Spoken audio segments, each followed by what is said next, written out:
the UK issues millions of visas every year across the work, family and studies visa routes, and thousands of employers are licensed by the Home Office to sponsor international workers. In this video, I want to share with you information around visa sponsorship, dependents, occupation lists, and how to find real sponsoring employers. If you're a job seeker or a student, then this video is for you. If you're joining for the first time, then welcome to Meaningful Careers, and my name is Pardon Pagua. On this channel, I share information, insights, and inspiration for all things careers. Meaningful Careers now. Take the time to take your destiny in your hands now. With Meaningful Careers. The first question is, what is UK visa sponsorship? In this case, it means the organization, whether the employer or an academic institution, is approved and authorized by the Home Office to issue a document that you need to apply for your visa. For work visas, this would be what's called the certificate of sponsorship. And for student visas, this would be what's called a confirmation of acceptance for studies. It's important to note that sponsorship does not necessarily mean the organization will pay for all your visa costs. What the employer pays is usually the certificate of sponsorship fee and the immigration skills charge, as this cannot be passed to you. What you then have to pay as an individual is your visa application fee, immigration health surcharge, and any travel related costs. If the employer agrees to support you with all the other costs that you need to carry on your own, then they will usually have to highlight this in the certificate of sponsorship letter. There is a section where the sponsor certifies maintenance in the letter. That's where they will usually put these details. In the case of students, you will then have to pay for your visa fee, immigration health surcharge, and any tuition as far as the academic institution is concerned. So sponsorship simply means the organization is approved to issue a document that you would need to apply for your visa. In this case, we have either the certificate of sponsorship or the confirmation of acceptance for studies, whether you're going for the work visa route or you're going for the student visa route. So what are the types of UK visas that are related to students or workers? In the work visa category, we've got the skilled worker visas, which is where one is employed by a licensed employer or a licensed sponsor. Then we have the health and care work visa, which is for those NHS roles and regulated social care work. This is pretty much tied to the NHS. Then we have the graduate visa, which is for anybody that has finished their studies in the UK. It varies in length between 2 to 3 years, depending on the level of studies. If you have just finished your first degree or master's, it's currently at 2 years, although it's going to be revised down. And if you have finished your PhD, then it's currently at 3 years. But obviously these will be subject to review. Then we have the global talent visa, which caters for highly skilled individuals in academics, arts, research, or technology. And lastly, we have the seasonal worker visa. This is a short-term visa for agricultural work. It doesn't really come with settlement or dependents. Then the second category is the student visas. The first and the general one is for students that are going to universities or colleges in the UK. Then the second one is the child student visa for those that are between 4 and 17 years of age and they're going to independent schools. The third category would be the business and the innovation visas. There is what's called the innovator founder visa. This is for entrepreneurs with innovative business ideas. They can come and do their business in the UK. Then the other question that people have is, which visas allow dependents amongst these categories that I've just mentioned? So not all visas allow dependents. And a dependent usually means a partner, whether married or unmarried, or a child under the 18 years of age. That depends on the main visa holder.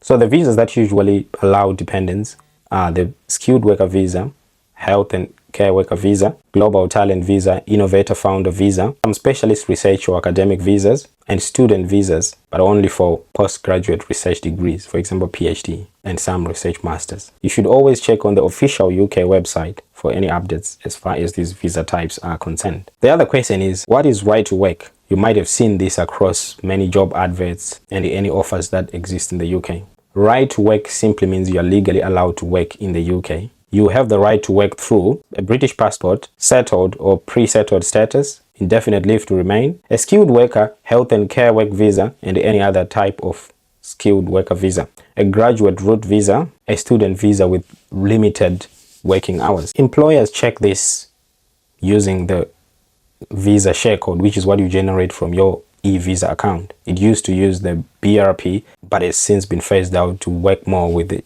e-visa share code. So where do you find the official UK visa updates? Always use these official sources.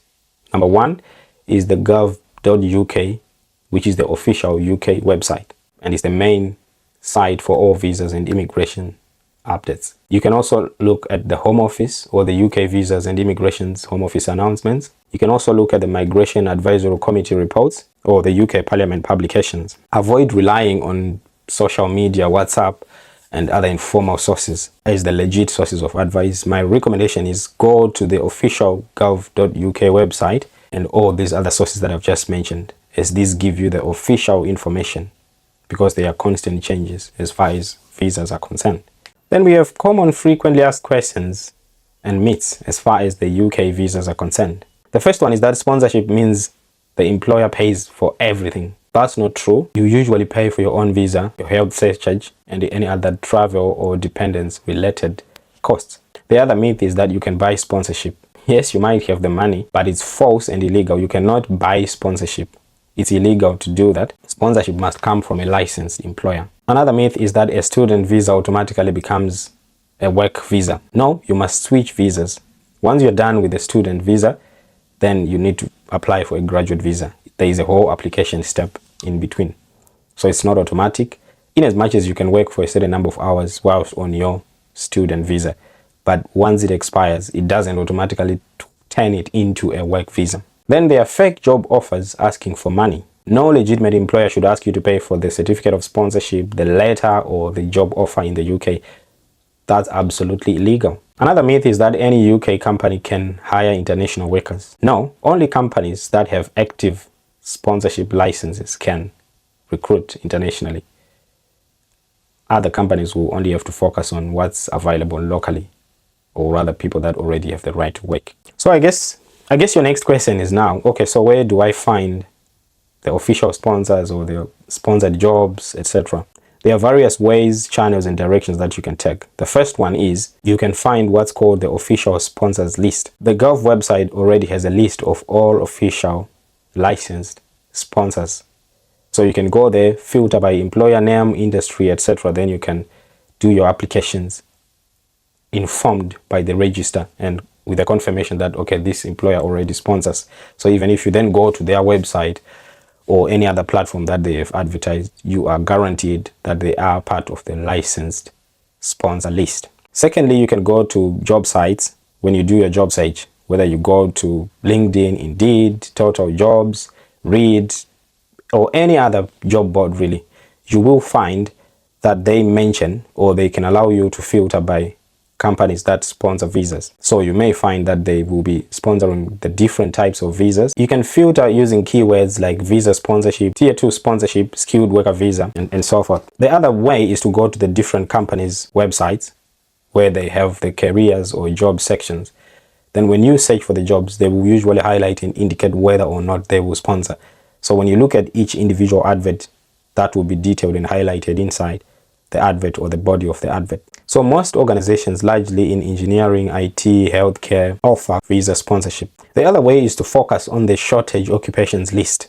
This is one of the most effective strategies if you want to know whether a particular role you want to apply for has sponsorship or not. You can find the official temporary shortage list on the gov.uk website. This will include the job title, the SOC codes, and the salary thresholds for those particular roles. You can then further just check the skilled worker eligible roles and just confirm by the SOC codes as well to see if those roles are on that list. If your occupation is in shortage, then there are likely chances that the employers might be sponsoring for that role. And a disclaimer, this video is for information purposes only and should not be taken as legal advice. Always refer to the gov.uk and immigration websites for official and up-to-date information. I hope you found this useful as far as students and work visas are concerned, as I've had so many questions around, okay, how does this work? What can I do? What can I not do? I've put the links to the key documents in the description of this video, so you can always refer to them for any latest updates and advice from the UK government. I hope this helps you in your job search, and I'm wishing you all the best. If you need any support or any advice or any hints and tips, feel free to reach out, then I can always support. As far as our career development services, and employer and business services are concerned. Wishing you all the best. Meaningful carriers now. Take the time to take your destiny in your hands now. With meaningful carriers.